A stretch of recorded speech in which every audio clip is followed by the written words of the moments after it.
Ici Yehoshua Lévi qui vous parle d'Israël. Bonjour. Je fais allusion dans ma dernière chronique de la situation ambiguë dans laquelle se trouvent les Juifs américains, pour ne parler que de ce judaïsme que l'on croit fort, puissant, et qui ne se gêne pas pour dire qu'il forme un lobby, encore que le président actuel a l'air de se désintéresser royalement de ce lobby, ou alors du moins il s'y intéresse dans la mesure où sa cote personnelle est en baisse à une année des élections.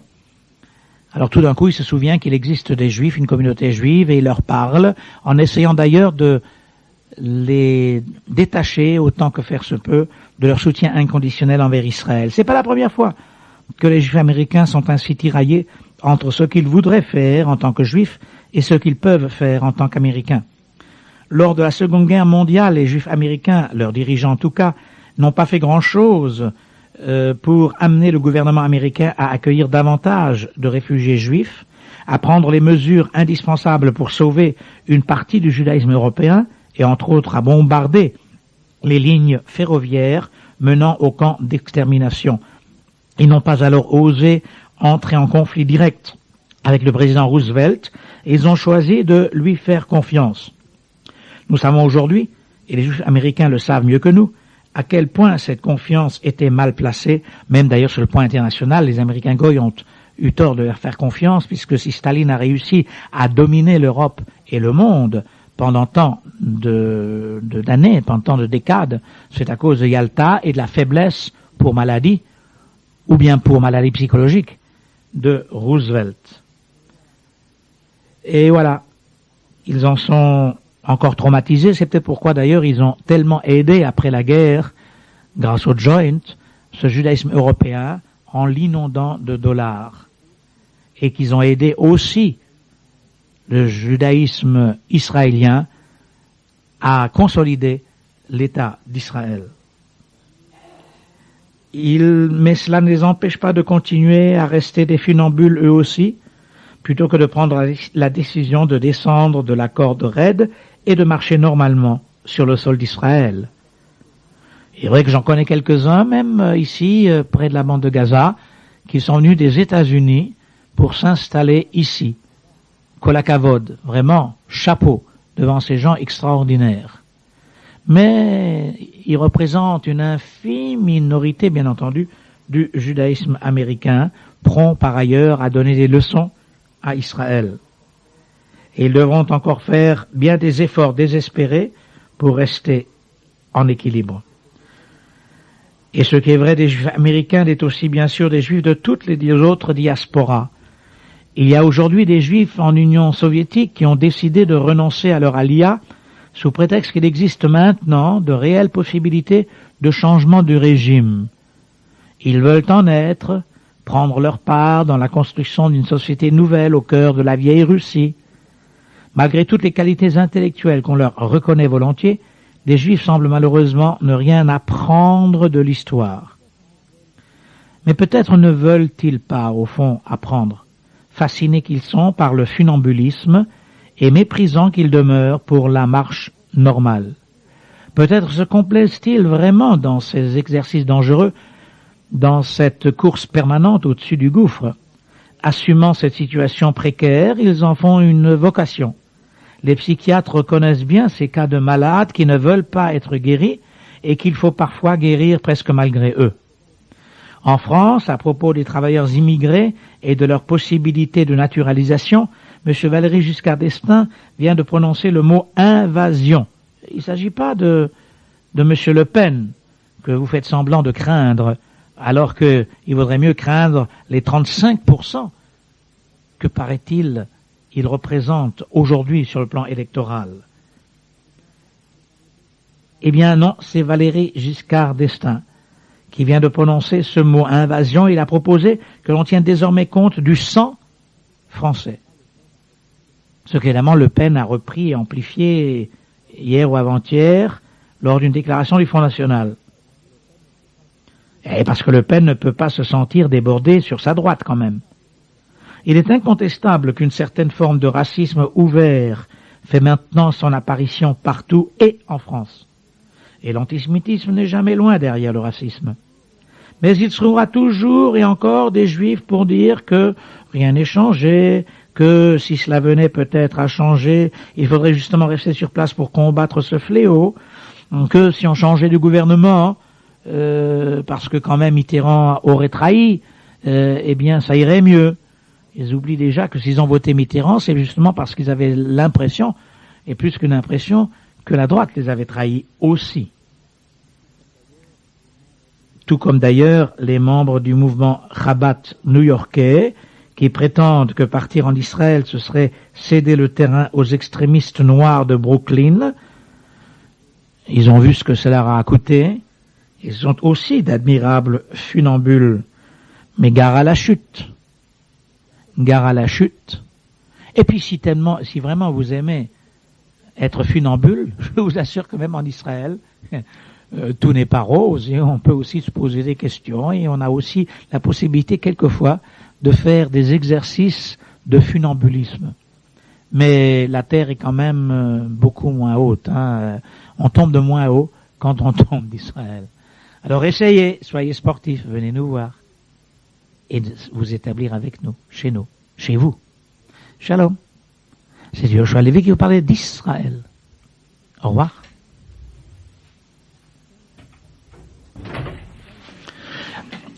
Shalom, ici Yoshua Levi qui parle de Kfar Maimon. Bonjour.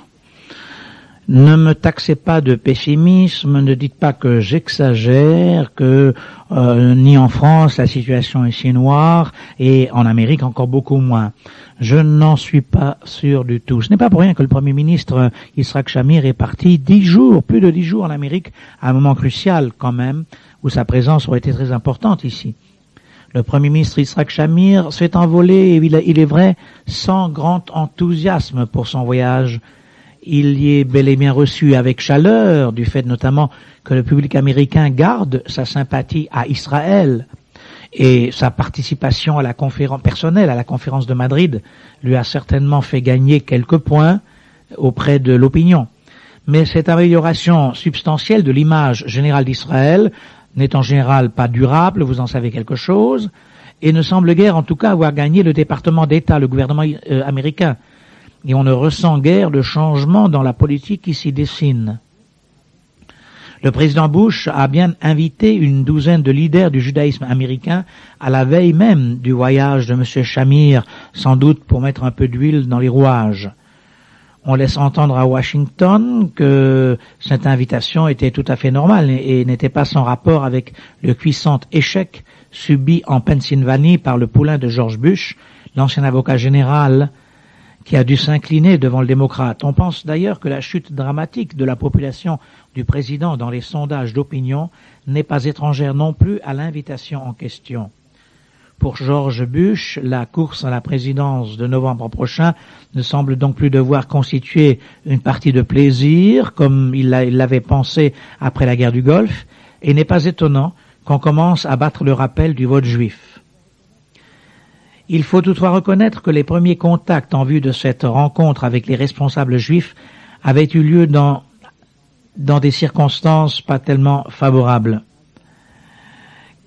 Malgré l'intention de calmer quelque peu les sentiments de la communauté juive profondément froissée par les remarques acerbes de M. Bush sur le puissant lobby qui avait œuvré pour l'obtention des garanties de prêts en faveur d'Israël et qui n'a d'ailleurs pas réussi, eh bien, en dépit de ces paroles rassurantes, le président n'a fait aucune promesse tangible à ses interlocuteurs, pourtant spécialement convoqués pour être rassurés.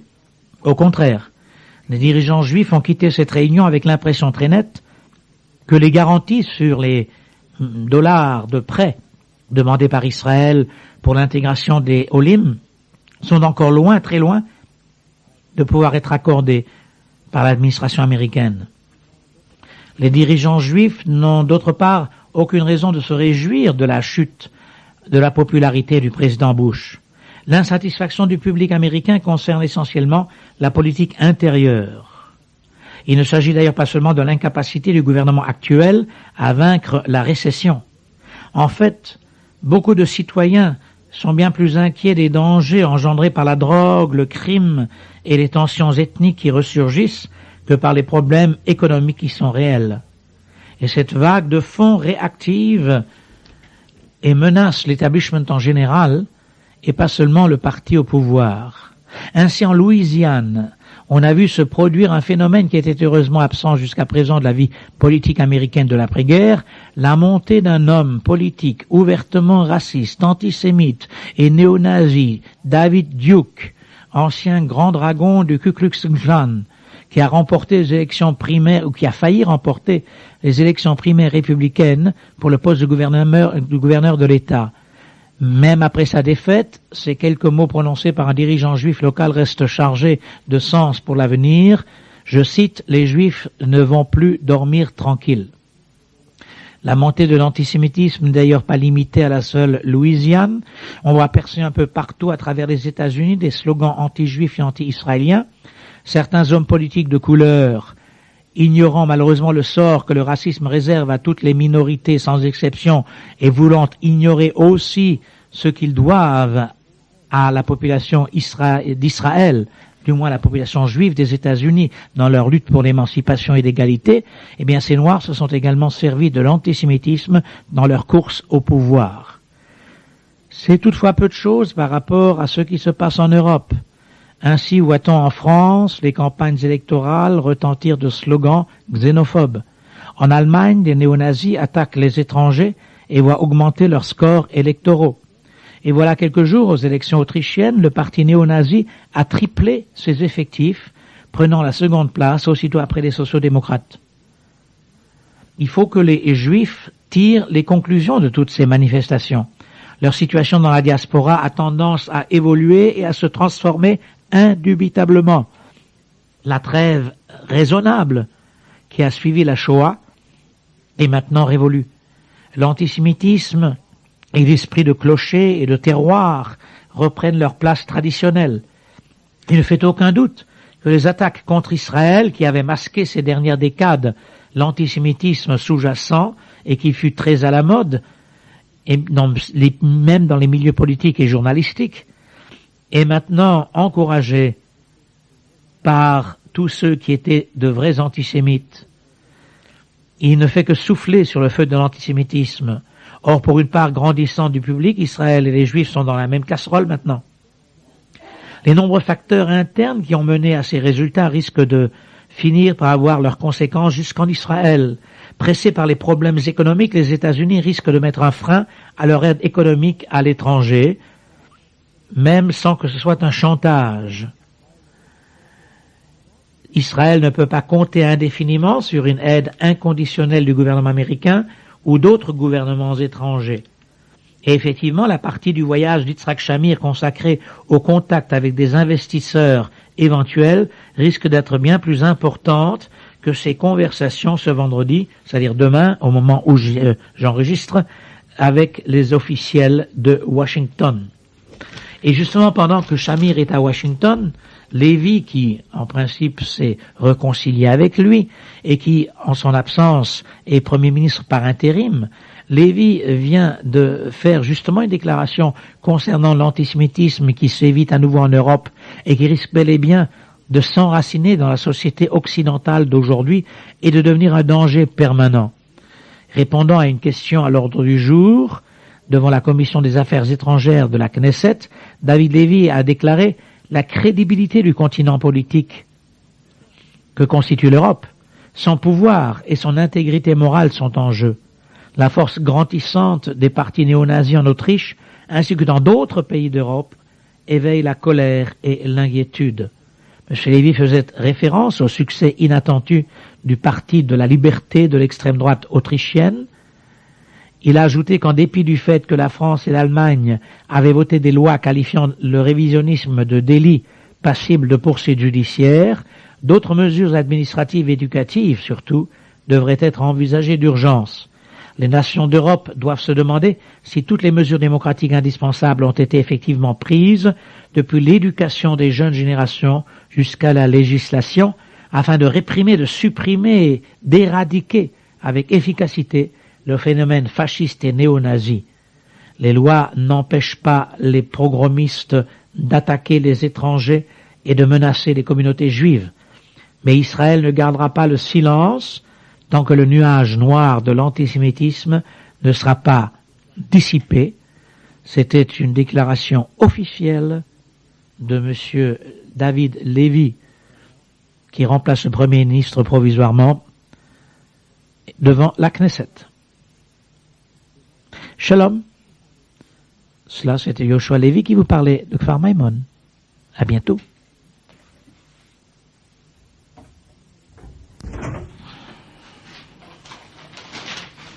Ici Yoshua Levy qui vous parle de Kfar Maimon en Israël. Bonjour. Je ne voudrais pas non plus que, à l'écoute des dernières chroniques, que vous soyez trop pessimiste ou me trouviez trop pessimiste. Il existe en coulisses, malgré tout, certains remous, certains contacts qui sont noués. Est-ce que vous vous y retrouvez, vous, entre les conférences bilatérales, multilatérales, les régionales, etc., et dont on cherche d'ailleurs encore à fixer les lieux? Eh bien, derrière tout cela, il y a tout de même des choses peut-être positives, car les pourparlers multilatéraux liés au processus de paix au Proche-Orient se dérouleront sans doute en présence de délégués de 17 autres pays qui ne sont pas partie prenante au conflit. Non pas pour imposer la paix, du moins on l'imposera par la bande, comme je vais essayer de vous l'expliquer. Oui, c'est très compliqué, on est au Moyen-Orient. Mais pour investir, c'est le maître mot. 17 pays seraient ainsi disposés à réunir plusieurs milliards de dollars pour la promotion de la coopération régionale au Proche-Orient, sous réserve bien sûr qu'Israël, les Palestiniens et les pays arabes prennent des engagements formels quant à la poursuite effective du processus de paix. C'est la première fois en tout cas qu'il est clairement souligné que le résultat concret des pourparlers multilatéraux sera lié au progrès accompli en matière d'autonomie pour les Palestiniens, et peut-être même, il faut le dire, un accord intérimaire sur le plateau du Golan. Le Parti travailliste, qui est actuellement en pleine crise et en plein congrès, semble même lâcher du lest en ce qui concerne le Golan lui-même, alors qu'il s'agit essentiellement de ses propres électeurs. Le message est en tout cas limpide, l'investissement de ces sommes est censé stimuler les pourparlers politiques. Ainsi, nous devrons négocier avec nos voisins arabes sur des problèmes communs d'approvisionnement en eau et en énergie ou sur l'écologie régionale, étant entendu que l'application des accords sur ces points sera conditionnée par la signature de traités intérimaires de paix avec les pays arabes. Le début des pourparlers ne pose pas de problème.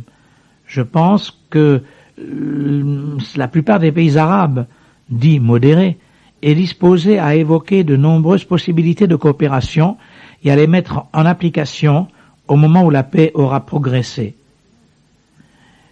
Quant aux Européens, ils n'attendent que la convocation officielle de cette phase des négociations pour prendre enfin part à ces débats. Ils souffrent depuis longtemps d'être mis sur la touche. Ils estiment que ces discussions relatives aux problèmes spécifiques de la région auront une influence bénéfique et stimulante sur les négociations bilatérales. Il semble même que le président Bush ait demandé la participation des pays de la communauté européenne au cours de la récente réunion de l'OTAN qui s'est déroulée à Rome.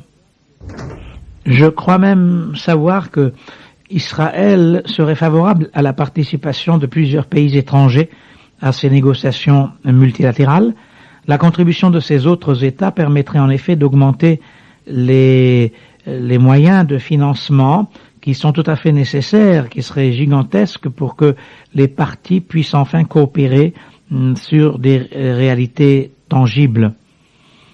On estime généralement ici que la liste des participants non impliqués dans le conflit pourrait comporter les États-Unis, bien sûr, et puis l'Union soviétique, même le Japon, le Canada, et puis l'Europe, c'est-à-dire le Royaume-Uni, la France, l'Allemagne, l'Italie, le Danemark, les Pays-Bas, la Belgique, le Luxembourg, l'Espagne, le Portugal, la Grèce, l'Irlande et la Turquie.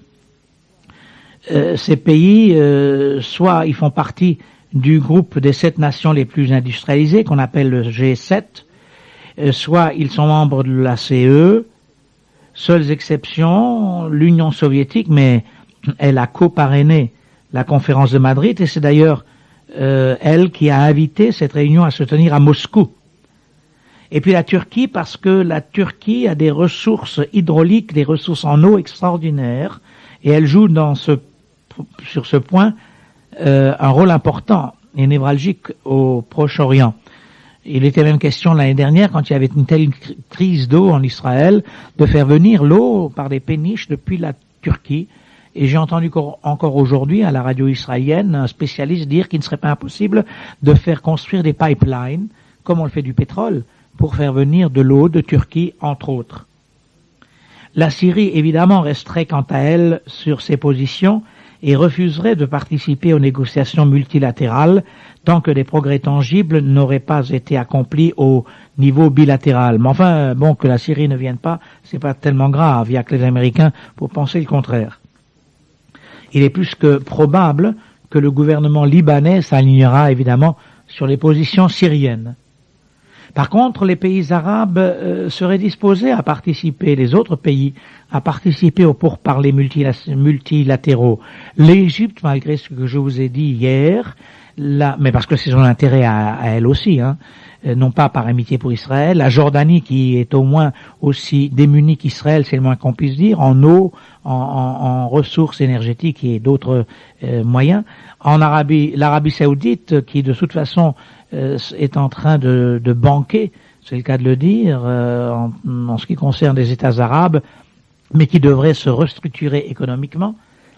Et avec l'Arabie Saoudite, eh bien le Koweït, le Bahreïn, l'Oman et le Qatar, peut-être même l'Algérie et le Maroc et la Tunisie. Et puis les Palestiniens, bien sûr.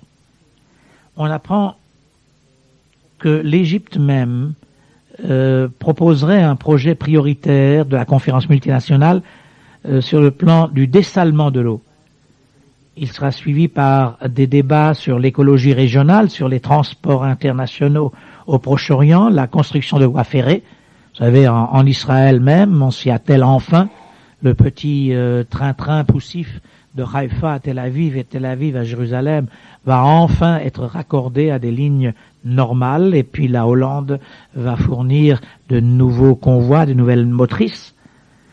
La conférence multilatérale. Je dois vous dire à ce sujet que dans le temps, le train allait de Haïfa jusqu'à Beyrouth et du sud, du Beersheba, jusqu'au Caire. Et oui. Alors tout ceci pourrait être repris et sur une grande échelle et modernisé, bien entendu. Des diplomates de haut rang confirment que l'ancien ministre des Affaires étrangères, M. Boris Pankin, qui vient d'être remplacé par ancien ministre, Shevardnadze, et d'ailleurs Israël s'en félicite, eh bien, il a récemment invité le Premier ministre israélien à participer à la première réunion de cette maxi-conférence, qui pourrait même se dérouler fin décembre à Moscou. Ce choix aurait également l'appui de l'Égypte.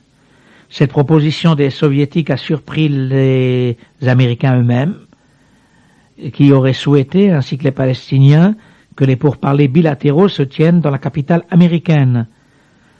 Quant à M. Shamir, il proposera demain au président américain que ces entretiens commencent à Chypre.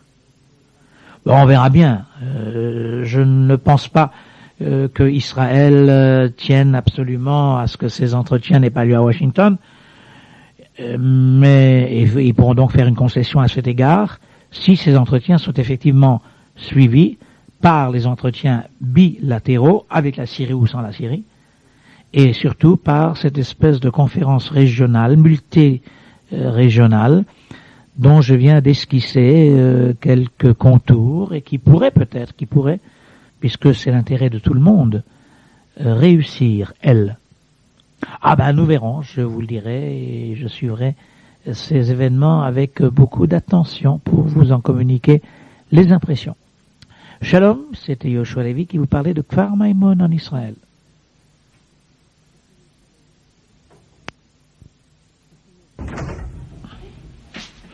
Ici Yoshua Levi qui vous parle de Kfar Maimon. Le parti travailliste est en ébullition, il tient son congrès national et tout le monde parle d'un éclatement. Je ne suis pas sûr que le Parti travailliste a éclaté, mais sans éclater, il a déjà perdu beaucoup de son électorat, du moins à l'heure où je vous parle.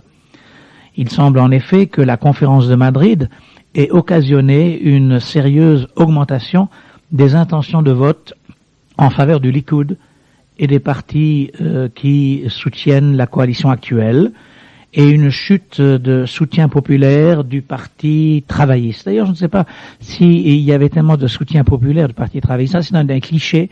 On imagine la gauche, c'est le soutien populaire. C'est pas sûr du tout. Ce sont ce qu'on appelle l'intelligentsia, les pseudo-intellectuels, qui surtout, aujourd'hui encore, sont les leaders ou soutiennent le Parti travailliste. En tout cas, cette chute du Parti travailliste et cette augmentation en flèche du Likoud ressort d'un sondage récent et sérieux, mais enfin qui n'est qu'une photographie actuelle. Vous savez, en principe, les élections auront lieu dans un an en Israël, les élections législatives, et beaucoup d'événements peuvent intervenir d'ici là, y compris d'ailleurs un avancement de la date des élections, une dissolution de la Knesset. Le Likoud obtient donc 37% des intentions de vote, soit une augmentation de 17%, c'est énorme par rapport au sondage précédent il y a un an, et le Parti travailliste ne recueille péniblement que 22%. Pour le Likoud, c'est le score le plus élevé depuis les dernières élections à la Knesset. Pour le Parti travailliste, qui a perdu 22% de ses élections potentielles, c'est le point le plus bas qu'il n'ait jamais atteint. Si l'on compare cette situation aux résultats des dernières élections de 88, on peut noter que le camp Likoud, parti religieux nationaux, a progressé de 6%, alors que les travaillistes ont perdu 7% et les partis religieux dans leur ensemble 4%. Pourquoi? Parce que la plupart des partis religieux ont voté directement pour le Likoud. D'abord parce que c'est un vote plus utile, leur semble-t-il. Les partis religieux ne sont là que pour appuyer la politique du Likoud, mais sont des partis d'appoint. Le Likoud, qui n'est pas anti-religieux, puisqu'il fait partie de la coalition, et même il distribue des subventions aux différents partis religieux et à leurs institutions, au grand scandale quelquefois des travaillistes qui, eux, distribuent des subventions aux kibbutzim et aux institutions énormes qui dépendent directement de lui et qui sont toujours en déficit en raison d'une gestion désastreuse. Eh bien, oui, le Likoud donc récolte les lois de certains partis religieux, et notamment du Chasse. Alors, mon épouse, qui de temps en temps me fait le plaisir d'écouter ces enregistrements, me dit: pourquoi tu parles toujours des scandales religieux? Il faut que je vous en parle parce que cela frappe l'opinion publique. En vérité, vous savez combien les écoles coûtent cher. À Nice, tout le monde vous demande de donner volontairement. En Israël, les écoles font partie du réseau officiel. Seulement, les subventions sont proportionnelles, non pas seulement au nombre des élèves dont on fait d'ailleurs difficilement les statistiques, mais aussi à la puissance des organisations et des partis qui soutiennent ces écoles. Il en va de même pour les écoles laïques, mamlartiot, comme on dit ici, et il en va de même pour les écoles religieuses. Alors les partis au pouvoir, ou du moins avant d'entrer dans le pouvoir, exigent leur part pour donner effectivement possibilité d'éducation et aussi de propagande religieuse un peu partout. Les partis, ça coûte cher, les campagnes électorales également. Alors, quelquefois, ces subventions gouvernementales ne suffisent pas, on fait appel à des personnalités privées ou à des entreprises privées pour aider tel ou tel parti. Cela est possible quand ce sont des grands partis politiques comme le Likoud ou le Mapai, le Parti travailliste, Avoda. Cela est beaucoup moins évident pour les petits partis religieux.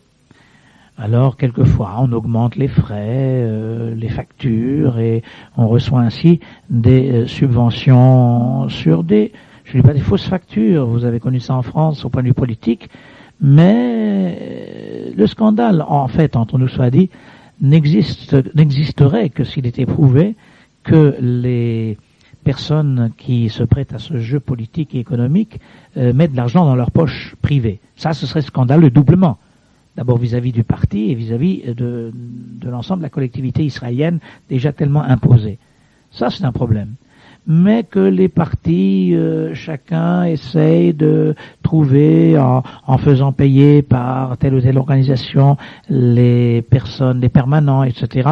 Cela est malheureusement le cas pour toute démocratie, et c'est le cas aussi en Israël. Mais n'empêche que la télévision, la radio, les journaux qui sont en général de gauche, tapent régulièrement contre ces partis, notamment contre le Chasse. Et c'est pourquoi il a perdu 2% des intentions de vote et qui sont allés au Likoud. Mais dans l'ensemble, donc, la coalition gouvernementale l'emporte.